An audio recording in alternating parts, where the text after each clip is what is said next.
జనసేన శాసనసభ్యులుగా మీరందరూ కూడా ప్రజల పక్షాన్ని నిలబడి పార్టీ ప్రతినిధులుగా ఎన్నికైనందుకు మిమ్మల్ని కూడా మొట్టమొదటి శాసనసభ పక్ష సమావేశానికి మనందరం కూడా ఎంత గర్వంగా మంగళగిరిలో మన పార్టీ కార్యాలయంలో ప్రెసిడెంట్ గారి ఆధ్వర్యంలో ఈ విధంగా చేసుకోవడం నిజంగానే పూర్వజనంలో మనం చేసుకున్న ఒక గొప్ప అదృష్టంగా మనం భావించి ప్రజలకి మరింత అంకిత భావంతో నిండు మనసుతోటి బాధ్యతతోటి మనందరం కూడా చేయాల్సిన అనేక కార్యక్రమాల గురించి వీటన్నిటికన్నా పార్టీతోటి చేసే ప్రయాణంలో చిత్తశుద్ధి నిబద్ధత మన పార్టీ అధ్యక్షులు గారికి అన్ని విధాలుగా ఎల్లప్పుడూ అండగా నిలబడే విధంగా మనందరం కూడా ఆంధ్ర ప్రజలు చూసి గర్వపడే విధంగా మనం కష్టపడి పనిచేయాలని మనస్ఫూర్తిగా నేను కోరుకుంటూ ఈరోజు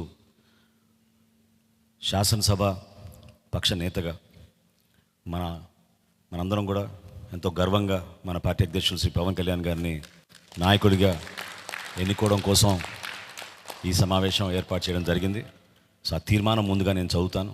దాని తర్వాత మనందరం కూడా ప్రెసిడెంట్ గారిని అభినందించి అప్పుడు కొనసాగిద్దాం.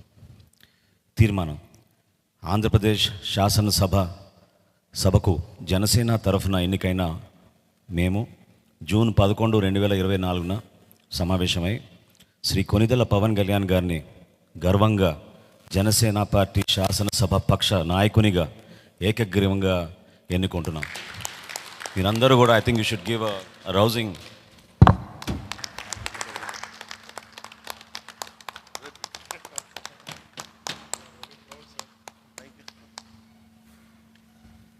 ఈ కాన్స్టిట్యూషనల్ ఫార్మాలిటీ పూర్తయింది కాబట్టి ఇప్పుడు మన పార్టీ అధ్యక్షులు అదేవిధంగా మన శాసనసభ పక్ష నేత మన పార్టీ అధ్యక్షులు శ్రీ పవన్ కళ్యాణ్ గారిని మాట్లాడమని రిక్వెస్ట్ చేస్తాం. ఇప్పుడు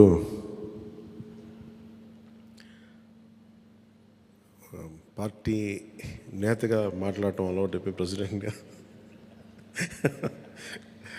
మన శాసనసభ పక్ష నాయకుడిగా మాట్లాడాలంటే కొత్తగా ఉంది. ఇప్పుడు గొడవలు పెట్టుకోవడం, మాట్లాడటం, సమస్యలు తీసుకురావడం. బట్ మీ అందరికీ అపూర్వమైన మెజారిటీలతోటి ఘన విజయం సాధించిన మీ అందరికీ ప్రతి ఒక్కరికి పేరు పేరున నా హృదయపూర్వక అభినందనలు, ధన్యవాదాలు. ఈ సందర్భంలో మేము want to share few things. చాలా ఒంటరి ప్రయాణం చేశాం. జాతీయ స్థాయి నాయకులు కూడా ఢిల్లీలో వాళ్ళు అడుగుతుంది ఏంటంటే, నువ్వు ఎలా పార్టీ నడిపావు? పార్టీ నడపడం మాకు తెలుసు కదా, అధికారం ఒక గుర్తింపు ఉన్న జాతీయ స్థాయి పార్టీలో ఉండి అసలు అధికారం లేకపోతే ఎంత కష్టమో మాకు తెలుసు. అలాంటిది మీరు not even recognised party, just registered party, మీరు ఎలా సస్టైన్ చేశారు ఇంతకాలం? వాళ్ళకి నేను ఒకటే చెప్పాను, మేమంటే ప్రేమించే జన సైనికులు, వీర మహిళలు, జనసేన మద్దతుదారులు, వారి వల్ల మేము బలంగా నిలబడగలిగాం. ఒక తీర్మానం నా సైడ్ నుంచి ఏంటంటే, ఈ ఘన విజయానికి కారకులైన అంటే దశాబ్దంగా అన్ని ఒడిదుడుకుల్ని ఎదుర్కొంటూ దెబ్బతింటూ క్షేత్రస్థాయిలో అన్ని రకాలుగా ఇబ్బందులు పడుతూ మనకి మద్దతు ఇచ్చిన జన సైనికులకి, వీర మహిళలకి, జనసేన నాయకులందరికీ కూడా వారికి నా మనస్ఫూర్తిగా నా అభినందనలు తెలియజేస్తూ ఉన్నాను. మీరు లేకపోతే ఈ రోజున ఈ విజయం ఉండేది కాదు. అలాగే ఈ విజయం అసలు మనం చేసిన పోరాటానికి ముగ్ధులై 2019లో తప్పు చేసాం, ఈసారి ఎట్టి పరిస్థితుల్లో మేము తప్పు చేయమని ప్రతి ఒక్కరూ ఒక 100 మందిలో కలిస్తే 100 మంది చెప్పేవాళ్ళు, ఒకళ్ళు కలిస్తే ఒకళ్ళు చెప్పేవాళ్ళు, ఏ మూలకెళ్ళి చెప్పేవాళ్ళు. ఈ రోజున మనందరికీ కూడా ఇంత భారీ మెజారిటీలు వచ్చినాయి అంటే మనల్ని నమ్మిన ప్రజలందరికీ హృదయపూర్వకంగా మన ఈ మీటింగ్ తరపు నుంచి నేను వారికి నా కృతజ్ఞతలు, అభినందనలు తెలియజేస్తున్నాను. మనకి వీ హ్యావ్ గ్రేట్ రెస్పాన్సిబిలిటీ. అంటే నేను మొన్నదాకా మాట్లాడుతున్నప్పుడు అదొక పొలిటికల్ రెటారిక్ అనిపించుకోవచ్చు, but I believed in that and I believe in that. అంటే we have to bring back accountability and politics. జవాబుదారీతనం తిరిగి రాజకీయాల్లోకి తీసుకురావాలి. గొడవ పెట్టుకునేటప్పుడు అంటే మనోహర్ గారు మేము చాలాసార్లు మాట్లాడుకున్నప్పుడు, cooperation and confrontation is a part of democracy. సహకారం, సంఘర్షణ, ఎప్పుడు సహకరించాలి, ఎప్పుడు సంఘర్షించాలి అనేది అది ఆ సమస్యలను బట్టి వాటిని బట్టి, అంతేగాని ప్రతిసారి పోయినసారి ప్రభుత్వానికి కూడా చెప్పాను, మేము చాలా కన్స్ట్రక్టివ్గా ఉంటామని వాళ్ళకి అర్థం చేసుకోలేదు నా మాట, నా డెమోక్రటిక్ స్పిరిట్ని వాళ్ళు అర్థం చేసుకోలేదు ఆ రోజున. అలాగే ఇది కక్ష సాధింపులకి సమయం కాదు. ఇది ఇంత ఘన విజయం ప్రజల నిర్మాణానికి, లేదంటే వారికి అభివృద్ధికి, వారి అభ్యున్నతికి తప్ప ఇది ఒక వెండెట్ట గేయం కానీ, లేదంటే పగా ప్రతీకారాలు తీర్చుకోవడానికి గతంలో ఇలా చేశారు కదా మనం ఇలా చేయాలి, అలాంటి ఆలోచన ధోరణిని దయచేసి మనందరం దాన్ని ఎంకరేజ్ చేయకండి దయచేసి దాన్ని. అలాగే చాలా చాలా క్షేత్రస్థాయిలో ప్రతి ఒక్కరూ అందుబాటులో ఉన్నాం నాతో సహా. ఈరోజున జాతీయ స్థాయిలో మరి మనం సాధించిన విజయాలు కూడా చెప్పుకోవాలి. చాలామంది పొలిటికల్ పార్టీ ప్రారంభించారు, మూసేశారు భారతదేశం మొత్తం మీద. ఈవెన్ ఫ్రమ్ పంజాబ్ నుంచి ఎవరో వచ్చి మాట్లాడుతున్నారు, వాళ్ళ అకాలీదళ్ ఫ్యాక్షన్ ఒకటి. మా నాన్నగారు స్టార్ట్ చేశారు, మేము స్టార్ట్ చేసి ఇనిషియేట్ చేసి ఆఫ్ చేసేసుకోవాల్సి వచ్చిందని. మన ఎన్నికలకి మనం సాధించింది from a registered political party నుంచి రికగ్నైజ్డ్ పొలిటికల్ పార్టీ. అండ్ రెండు, నెవర్ బిఫోర్ ఇన్ భారత్ పోటీ చేసిన అన్ని స్థానాల్లో భారీ మెజారిటీలతోటి గెలుపొందటం, 100% స్ట్రైకింగ్ రేట్, 100%. అంటే మన మీద ఎంత విశ్వసనీయత ఉంది, ఎంత విశ్వాసం ఉంది ప్రజలకి, ఎంత నమ్మారు, ఇది వాళ్ళు చేసి చూపించారు. 2019లో ఎలక్షన్లు అయిపోయిన వెంటనే మేము తప్పు చేసాం, మేము నీకు నిలబడతామని చెప్పి, అది ఈ రోజున మనకి మద్దతుగా నిలిచిన ప్రజలందరికీ కూడా ఇంకొక మారు చాలా చాలా ప్రత్యేకమైన ధన్యవాదాలు. అలాగే 2 పార్లమెంట్లు పెట్టాం. అంటే దాదాపు మీరు చూస్తే 2 పార్లమెంట్లు మనం ఇవి తీసుకుని దాదాపు ఒక 45 స్థానాల్లో మనం ప్రభావితం ఉన్నట్టు మనం ఖచ్చితంగా డైరెక్ట్గా.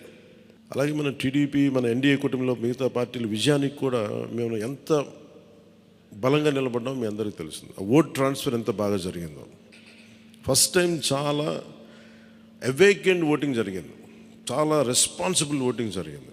వీళ్ళందరూ న్యూ జనరేషన్. అసలు యువత ఎంత నమ్మారంటే, అర్ధరాత్రి వాళ్ళకి 12 అయినా కానీ 11 అయినా కానీ ఆ ఎండలో మండుటెండలో నిలబడి మధ్యాహ్నం నుంచి వాళ్ళ క్యూలు వాళ్ళకి వంతు వచ్చే వరకు అలా నిలబడి మరి ఓట్లు వేశారు. అంటే ఇవన్నీ చాలా చాలా బాధ్యతనిచ్చాయి. అలాగే ఈరోజు మనం మాట్లాడుకున్నప్పుడు కూడా రేపు మన పవర్ షేరింగ్ ఏంటి, ఇవన్నీ కూడా మీకు తెలియజేస్తాను.